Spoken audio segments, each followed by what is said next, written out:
하나님 말씀 봅니다. 신약 성경 로마서 8장 31절에서 37절까지입니다. 로마서 8장 31절에서 37절 말씀 제가 읽어드립니다. 그런즉 이 일에 대하여 우리가 무슨 말하리요? 만일 하나님 우리를 위하시면 누가 우리를 대적하리요? 자기 아들 아끼지 아니하시고 우리 모든 사람을 위하여 내주시니가 어찌 그 아들과 함께 모든 것을 우리에게 주시지 아니하겠느냐? 누가 능히 하나님께서 택하신 자들을 고발하리요? 의롭다 하신 이는 하나님이시니 누가 정죄하리요? 죽으실 뿐 아니라 다시 살아나신 이는 그리스도 예수시니 그는 하나님 우편에 계신 자요 우리를 위하여 간구하시는 자시니라. 누가 우리를 그리스도의 사랑에서 끊으리요? 환난이나 곤고나 박해나 기근이나 적신이나 위험이나 칼이랴. 기록된 바 우리가 종일 주를 위하여 죽임을 당하게 되며 도살당할 양같이 여김을 받았나이다 함과 같으니라. 그러나 이 모든 일에 우리를 사랑하신 이로 말미암아 우리가 넉넉히 이기느니라. 아멘. 오늘 성령 감동주일입니다. 우리가 섬기는 하나님은 참 기이하신 분입니다. 한 분이면서 세 인격을 가지고 계신 분입니다. 하나님 아버지, 아들 예수 그리스도, 성령 하나님. 우리가 지낸 사대는 과거는 구약시대의 하나님으로, 예수님이 땅에 계실 때는 아들 예수님으로, 예수님 하늘로 올라가실 때는 이제 성령으로 우리 한 사람 한 사람에 어디나 계시는 영으로 지금 함께 계십니다. 성령의 바람이 불면 모든 바람이 잠잠해집니다. 이 성령의 바람에 의지하여 바람에 이끌리고 그 바람에 따라 살았던 그런 바울, 그 바울이 고백한 그 말씀을 중심으로 오늘 복된 주일날 은혜를 나눌 수 있기를 원합니다. 2차 대전이 끝나고 연합군이 독일의 수용소를 점령하고 들어갔습니다. 수용소를 돌아보고 또 사람들이 주워가던 가스실을 보관한 한 연합군 병사가 이런 외마디 비명을 지르며 튀어나왔어요. 이곳이 지옥이다. 이곳이 지옥이다. 잠시 후로는 또 몇 군데를 들러보다가 그 외에 또 다른 말이 튀어나왔습니다. 믿을 수 없다. It is unbelievable. 이 말을 들은 다른 병사들이 그 옆에 가서 아까는 지옥이라 하더니 이제는 믿을 수 없다고 하니까 들어가서 그 병사가 가리킨 벽에 쓴 글씨를 봤어요. 그 벽에는 다음과 같은 낙서들이 막 휘갈려 써 있었습니다. 하나님은 선하시다. God is good. 하나님은 사랑이시다. God is love. 최악의 상황에서 발견된 최선의 신앙 고백을 그들은 봤습니다. 오늘 아침에 동일한 상황이 전개됩니다. 바로 본문 35절에 최악의 상황들이 대략 7가지가 언급되어 있는데 환난입니다. 이 말의 뜻은 곡식을 타작할 때 타작마당에서 내리친다는 의미입니다. 여러분 힘들어도 누가 나를 번쩍 들어가지고 땅바닥에 쳐박는 그 정도 힘든 건 얼마나 겪어봤어요. 그게 바로 환난입니다. 곤고입니다. 아주 좁은 공간에 갇혀가지고요. 꼼짝달싹할 수 없는 그런 답답한 상태, 사방에 막혀있는 상태가 바로 곤고입니다. 핍박입니다. 육체에 가해지는 온갖 고통과 고문과 가해, 초대교회 성도들은 그걸 그대로 실시간으로 받으며 살아갔습니다. 이루 말할 수 없었습니다. 넷째는 기근입니다. 여기서 기근이란 당시 바울이 살던 시절에 강제로 외딴 곳에 격리시켜가지고 강제로 굶게 만들었던 그런 굶주림입니다. 가난입니다. 초대교회 성도들은 예수 믿는 이유 때문에 드러내놓고 장사도 못했고 직장도 못 잡았고 여기저기 쫓겨다니면서 숨어 지내했기 때문에 먹을 것, 입을 것, 생필품조차 변변할 수가 없었습니다. 여섯째로 적신, 아주 발가벗김을 당하는 겁니다. 굶주림과 가난이 일상이 되다 보니까 옷이 헤어지면 갈아입을 옷이 없어요. 다른 헌옷이 없어서 여기저기 막 몸이 튀어나옵니다. 데일 천 조각도 없었습니다. 그리고 핍박을 당하면 완전히 발가벗김을 당한 그런 수모를 당했습니다. 7째는 칼입니다. 칼에 뱀을 당하는 것을 말하기도 하지만 칼에 뱀을 당할 때 얼마나 쓰리고 아픕니까? 우리 칼에 조금만 베도 그냥 피가 나서 아무것도 못하잖아요. 이보다 온몸이 베이는 그런 극한 고통의 상황 속에 2000년 전 우리와 같은 예수를 믿는 그 성도들이 그 고난의 시간을 지나갔습니다. 그리고 바울은 이 최악의 상황을 다음과 죽음으로 요약합니다. 우리가 종일 주를 위하여 예수 때문에 죽임을 당하게 되어 도살당할 양같이 여김을 받았습니다. 이건 희망이 없는 거예요. 절망이에요. 바로 이 최악의 상황 속에서 바울은 이렇게 고백합니다. 우리가 넉넉히 이기느니라. We are more than conquerors. 그렇다면 무엇이 바울로 하여금 이런 놀라운 고백을 할 수 있게 만든 겁니까? 오늘 보면 세 가지 이유를 분명히 말해줍니다. 첫째로 하나님이 우리를 위하시기 때문입니다. 31절에 그런 적 일에 대해 우리가 무슨 말하리요? 만약 하나님 우리를 위하시면 누가 우리를 대적하리요? 여기서 우리를 위하신다고 하는 말, 그 파워가 어느 정도인지 아마 감이 안 잡히실 거예요. 그냥 내 편에서 내가 네 편이라니까 안심해, 이 정도 수준이 아니라는 말입니다. 그래서 손 내밀어 내 손 잡아라, 이것도 아니에요. 바로 여러분과 저 최악의 상황에 놓였을 때 완전히 위로부터 덮어서 감싸 두르는 것을 말합니다. Total and complete cover예요. 마치 캄캄한 암실에 추호의 빛도 새어 들어없을 듯이 하나님의 은혜와 권능의 포대기로 위로부터 쏜살같이 우리를 완전히 덮어버린다는 것이 바로 이겁니다. 다윗은 하나님 우리를 위하시는 이것에 대해서 이렇게 고백을 했습니다. 내가 주의 영을 따라 어디로 가며 주 앞에서 어디로 피하리이까? 내가 하늘에 올라갈지라도 거기 계시며 지옥에 내 자리를 펼지라도 거기 계시니이다. 내가 새벽 날개를 치며 바다 끝에 가서 거할지라도 곧 거기서도 주의 손이 나를 인도하시며 주의 오른손에 나를 붙드십니다. 둘째로 하나님 우리를 의롭다 하셨기 때문입니다. 의로 여기신다는 것은 모든 허물과 죄와 실수가 가리워져서 하나님께서 보지 않기로 작정했다는 겁니다. 허물이 있죠. 여전히 흔들거리죠. 그래도 너 안 본다, 그 말입니다. 살다 보면 상대적으로 내가 나보다 나을 수가 있고 좀 못할 수가 있습니다. 하나님의 절대 기준은 다 못났고 다 모자라고 다 흔들거립니다. 그러면 하나님 우리의 부족함과 이 못남과 모자람을 덮어주지 않으시면 우리는 결코 깨끗하고 의로운 사람이 될 수 없습니다. 그런데 예수를 믿는데 좀 신앙생활을 잘하면 내가 좀 의인이 된 것 같고, 좀 못하면 죄인 것 같다가 오르락 엎은다우니 그 항상 하루는 햇빛이고 그 다음날은 흐림이고 그 다음날은 소나기고 정신을 못 차리는 그런 사람들이 있어요. 여러분, 하나님 우리를 의롭다 하신 것은요, 우리의 오르락내리 업앤다운에 따라 수시로 바꾸는 그런 의로움이 아닙니다.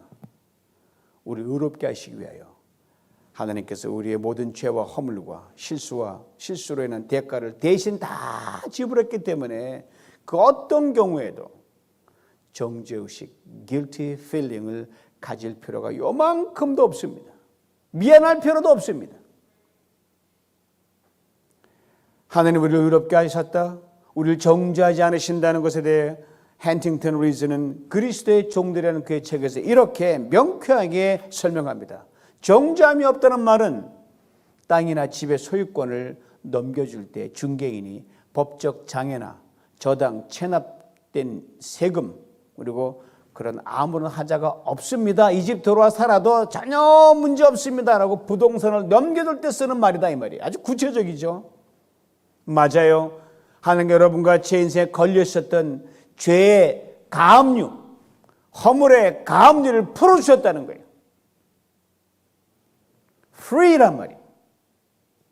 예수를 믿는다고 죄를 전혀 범하지 않는 건 아닙니다. 여전히 죄성이 있어요. 예수를 믿는다고 실수를 하지 않는 게 아닙니다. 그럼에도 불구하고 하나님께서 우리를 의인의 신분으로 인정하신 것을 놓고 사단은 끊임없이 우리 잘못하면 네가 뭐 집사냐, 네가 목사냐, 네가 뭐 맞냐 이렇게 계속 연약한 모습을 보고 기회 있을 때마다 우리를 괴롭히기 위해 정죄 화살을 막 쏴댑니다. 기가 막히게 타이밍 잡아가 우리를 괴롭힙니다.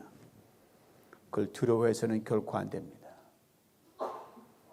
우리가 사단의 정죄 화살을 두려워하는 것은 바로 하나님이 엄청난 의에 대해서 믿지 않는 불신앙 때문입니다. 존 파이퍼 목이 이렇게 말씀하셨어요. 우리는 다른 사람들과 싸우는 게 아닙니다. 나 자신의 불신앙과 싸우는 겁니다. 내가 못 믿기 때문에 내가 흔들거리는 거예요. 맞는 말씀입니다. 바울은 하나님께서 우리를 의롭다 하고 하신 것에 대해 이렇게 분명하게 말합니다. 자기 아들까지 아끼지 않으시고 우리 모든 사람을 위해 내어주신 하나님이 어찌 그 아들과 함께 다른 모든 것도 우리에게 아낌없이 주시지 않겠습니까? 하나님을 택하신 사람은 누가 고발하겠습니까? 그렇습니다. 아무도 여러분 저를 고소할 사람 없습니다. 정죄할 수 없습니다. 하늘의 천사들도 그리할 수 없습니다. 오히려 하나님의 사람으로 더 바르게 살아가도록 애쓰는 가운데 우리에게 하나님이 무슨 좋은 선물을 주실까? 이걸 기대하고 당당하게 넉넉한 믿음의 사람들로 살아갈 줄 압니다. 이같이 하나님 우리를 의롭다 하셨기 때문에 바로 이렇게 고백합니다. 우리가 넉넉히 이기느니라. 셋째로 하나님 우리를 사랑하시기 때문입니다. 인간이 가장 불안한 때가 언제인지 아세요? 내가 사랑받는 존재가 아니라고 하고 자꾸 의심할 때예요.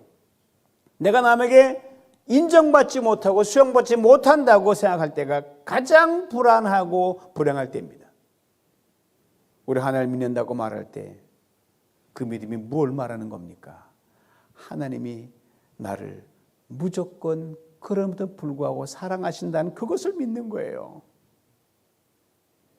우리를 있는 그대로 받으신다는 그걸 믿는 겁니다. 2차 대전 당시 독일 점령의 폴란드 어느 조그만 마을에서 있었던 사건입니다.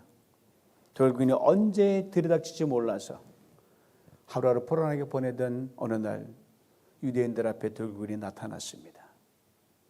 독일군의 일부는 마을로 들어가고 나머지는 학교로 가서 학생 가운데 유대인 학생만 정확하게 뽑아가지고 끄집어내려고 합니다. 독일군의 모습은 유대인 아이들이 겁에 질려 선생님에게 막 달려가 안깁니다. 선생님이 코르자카란 선생님인데 자기 앞으로 몰려온 유대인들 학생을 꼭 껴안고 왜 죄도 없는 아이들을 잡아가려고 하는 호통을 치고 싶었지만 짐승보다 못한 그들에게는 속이의 경을 꼈습니다. 트럭 한 대가 운동장으로 쏜사같이 들어옵니다. 아이들은 선생님의 팔에 꽉 안깁니다. 그 트럭이 뭘 의미하는지 알고 있었거든요. 선생님이 말하면 무서워할 것 없다. 하나님께 기도하면 마음이 편해질 것이다. 독일군은 이 선생님 곁에서 유대 너리들을 떼어놓으려고 했습니다. 그래서 선생님이 군인을 막으며 이렇게 말합니다. 가만두시오. 나도 함께 가겠소. 선생님이 말합니다. 자, 우리 함께 가자. 선생님이 같이 가면 무섭지 않지. 유대인이 아닌 그냥 다른 나라 민족의 선생님이었습니다. 아이들이 내 선생님 하나도 무섭지 않아요. 코르작 선생님은 아이들을 따라 트럭에 함께 올랐습니다. 그 광경을 지켜본 독일군들이 선생님 당신은 안녕 내려오라고 끌어내리려고 했습니다. 선생님 군인들에게 말합니다. 어떻게 내가 가르치더니 이 천진난만한 사랑스러운 아이들만 죽음의 사지로 내가 보낼 수 있단 말입니까? 선생님도 아이들과 함께 강제 수용소로 끌려가 마침내 트레몰렌카의 가스실 앞에 도착을 했습니다. 선생님 아이들의 손을 꼭 잡고 앞장서서 가스실 안으로 들어갔습니다. 자신 유대인이 아님에도 불구하고 사랑하는 제자들의 두려움을 조금이라도 덜어주기 위해 함께 목숨을 버리게 됩니다. 그렇게 죽어간 그 사람들을 기리기 위해 예루살렘에 세워진 기념관 뜰에는 겁이 질려 떨고 있는 사랑하는 제자들을 두 팔로 꼭 안고 있는 고로자크 선생님의 동상이 거기 세워져 있습니다. 예수님의 십자가 사랑이 바로 이것입니다. 죽기까지 사랑하신 것입니다. 어떤 상황에서도 우리를 주님의 두 팔로 꼭 껴안고 친히 우리의 최악의 상황까지 함께 하시며 끝까지 사랑하신 그 사랑입니다. 하나님의 십자가 사랑 때문에 바울은 이렇게 외칩니다. 누가 우리를 이 사랑에서 끊으리요? 그러나 불구하고 우리는 이 하나님의 사랑이 우리 삶에서 보이지 않거나 들리지 않거나 느껴지지 않을 때 종종 하나님 나라 사랑하지 않는다고 생각합니다. 하나님 나라의 고통과 역경 속에서 침묵하고만 계시다고 그렇게 말합니다. 하나님께서 침묵만 하고 계시는 것이 아니란 말입니다. 우리와 같이 말없이 고통을 당하시기 때문에 그래서 침묵하시는 겁니다. 말없이 우리보다 더 아파하시면서 우리 아픔을 온몸으로 껴안으시면서 우리를 그때도 사랑하고 계십니다. 그러게 바울은 이렇게 고백합니다. 두려운 게 없어요. 우리가 넉넉히 이기느니라. 초대교회 성도들이나 바울이 겪은 최악의 상황, 즉 환난, 곤고, 핍박, 배고픔, 벌거벗음, 위험, 칼, 이것들이 결코 저 한마디 스쳐가는 협박적인 말들이 아니었어요. 저들의 일상생활에서 이걸 동시에 연속적으로 겪었던 실제 상황이었습니다. 리얼리티였어요. 죽어나가는 거예요. 굶는 거예요. 벌거벗김을 당하는 거예요. 바로 이 최악의 상황 속에서 나온 바울의 고백입니다. 우리가 넉넉히 이기느니라. 모두가 어렵다고 하는 요즘입니다. 사실 우리는 인생에서 어려움은 늘 있어왔지 않습니까? 오늘의 우리 어려움이 본문 말씀처럼 그토록 처참한 상황이던가요? 지나간 시절에 우리 어려움이 오늘 본문의 말씀처럼 그렇게 최악의 상황이었던 적은 과연 있었고 또 있었다면 얼마나 되었던가요? 아마 이 정도의 최악의 상황까지는 아니었지 않을까 그렇게 생각합니다. 그렇다면 여러분과 저 우리가 최선의 고백을 하지 못할 이유가 어디 있습니까? 이 시간 우리 각자 입술로 바울의 최선의 고백을 함께 외쳐보십시다. 저를 따라해 보십시오. 우리가 넉넉히 이기느니라. 아멘. 지금 은행 잔고가 바닥이십니까? 직장이 위태롭습니까? 병중에 계십니까? 비즈니스 예상 밖으로 슬로우입니까? 자식들이 속을 썩입니까? 몸과 마음이 지치고 고달픕니까? 사람들과 관계에서 가정에서 인정을 받지 못하고 상처를 받고 힘든 시간을 보내고 계십니까? 아무에게 터놓을 수 없는 그런 은밀한 고민과 걱정이 있습니까? 어디서부터 시작할 난감한 상황입니까? 아니면 그 다른 어떤 절박한 상황입니까? 그 어떤 상황이라도 오늘 이 시간 바울의 최선의 고백을 할 수 있기를 간절히 원합니다. 우리가 넉넉히 이기느니라.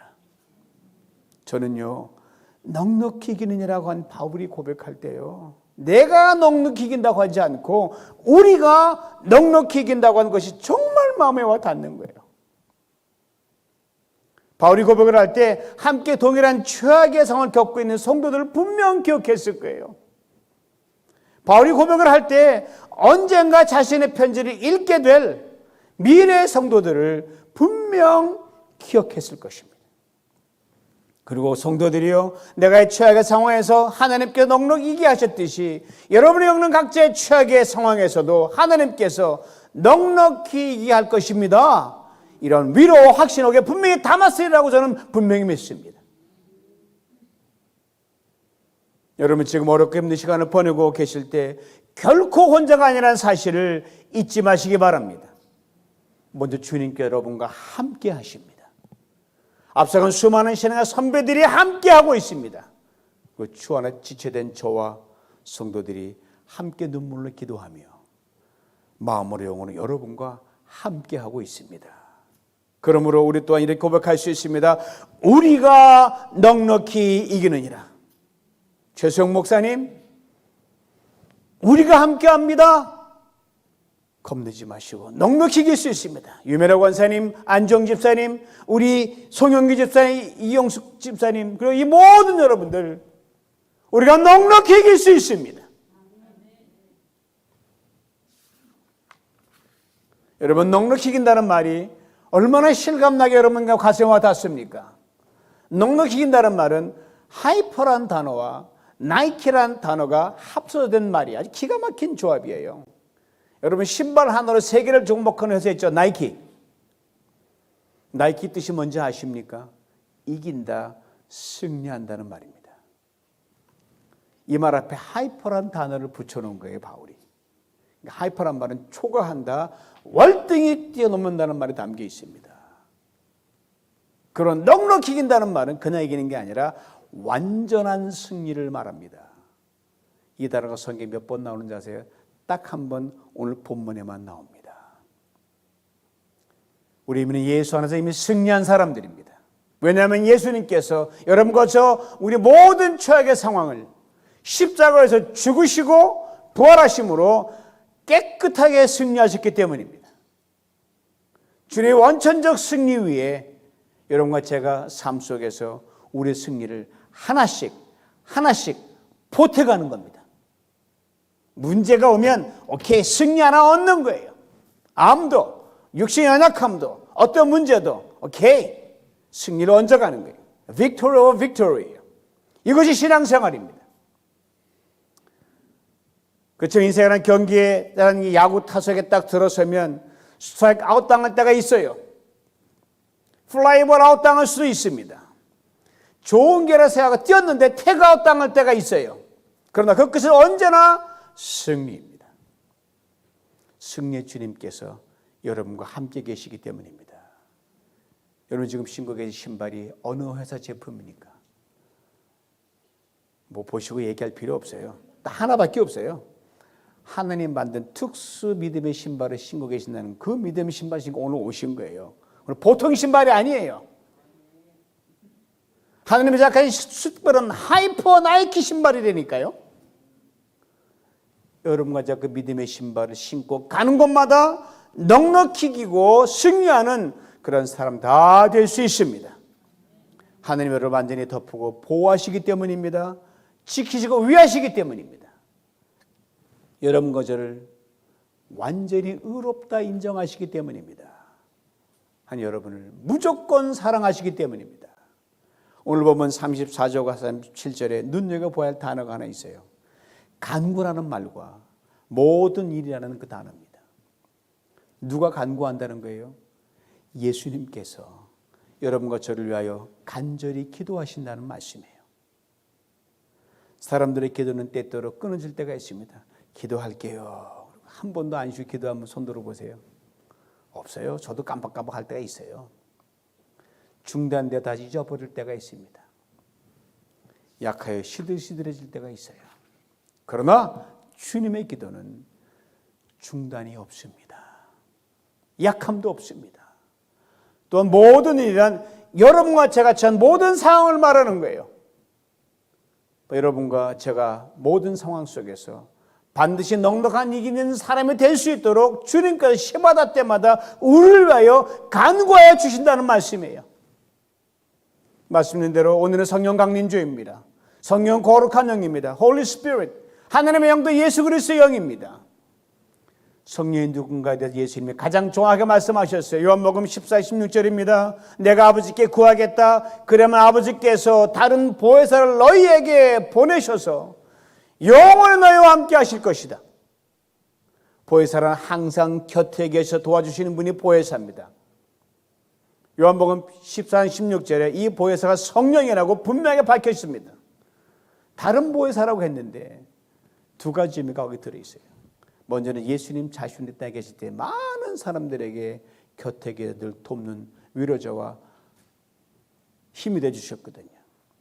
육신의 입을 입으신 보혜사였습니다. 다음은 예수님께서 이 땅을 떠나 하늘 올라가시게 되면 그 역할을 대신할 보혜사가 계셔야 돼요. 그분이 바로 성령님입니다. 즉 예수 그리스도께서 이제는 영으로 우리와 함께 거하시는 겁니다. 고로 성령은 곧 그리스도의 영입니다. 요약하면 육으로 계시는 보혜사는 예수님, 영으로 계신 보혜사는 성령님이에요. 근데 이 성령님이 월등히 뛰어난 어드밴티지가 있어요. 영으로 계신 보혜사는 예수 그리스도와 달리 시간과 장소와 상황에 전혀 구애받지 않습니다. 언제나 어디서나 우리와 함께 하십니다. 그렇기 때문에 예수님께서 이렇게 분명히 말씀하셨어요.